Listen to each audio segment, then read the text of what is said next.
Hello hello hello. तू हमसे आके मिला। अरे का भइल जान, काहे रोत बाड़ू? तो से मिलन बड़ा जरूरी बा। हम आवत तनी दुर्गा मंदिर के पीछे आके मिला। ठीक बा हम आवत तनी। हो गइल मोर सगाई, अब मिलन नहीं हो पाई। शादी के दिन धराई, अब कार्ड गन छपाई। हो गइल मोर सगाई, अब मिलन नहीं हो पाई। शादी के दिन धराई, अब कार्ड गन छपाई।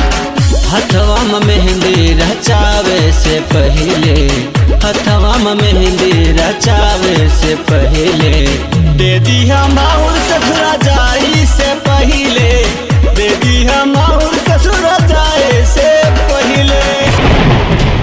हम का करी, हम अपना माई बाबू के आगे मजबूर हो गई। राज मजबूर हो गई, हमके माफ करना।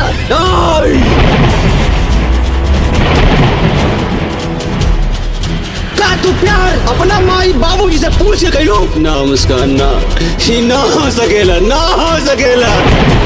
जब निभावे के ना रहल तो प्यार के सपना काहे के देखौलू, काहे हमरे जिंदगी में आलू।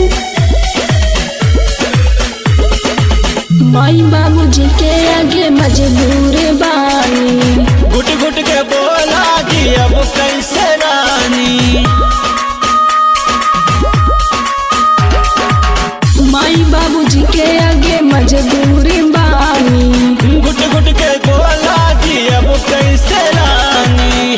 आई बारात बदली बैंड बाजा, उधर तो डोली हमर उठी जनाजा, उधर तो डोली उठी मोर जनाजा। मंगिया मसनुरा भराए से पहले, मंगिया मसनुरा भराए से पहले दे दिया माहौर ससुर जाए से पहले, दे दिया माहौर ससुर जाए से पहले। आज के मिलन हमनी के आखिरी मिलन है। राज भुला जा हमरा के, तू भुला जा। ना ना ई ना हो सकेला। अरे तू तो संगे जिए मरे के क्रिया खले रहलू, आज ऐसे काहे कहता रू? हम तोरे बिना मर जाई रे जान, हम तोरे बिना मर जाई। बेटानी दुआ खुश रही आए सोना, याद करके जान हमर कबहू न रोना। हरा भरा रहे तोहर ससुरा के कोना, याद करके जान हमर कबहू न रोना। प्यार में कैसन मिलल ई जुदाई, तोहरा बिना हम हो जी नहीं पाई, तोहरा बिना हम हो जी नहीं पाई। भारत के सजिया सजावे से पहले, संजय घायल के भुलावे से पहले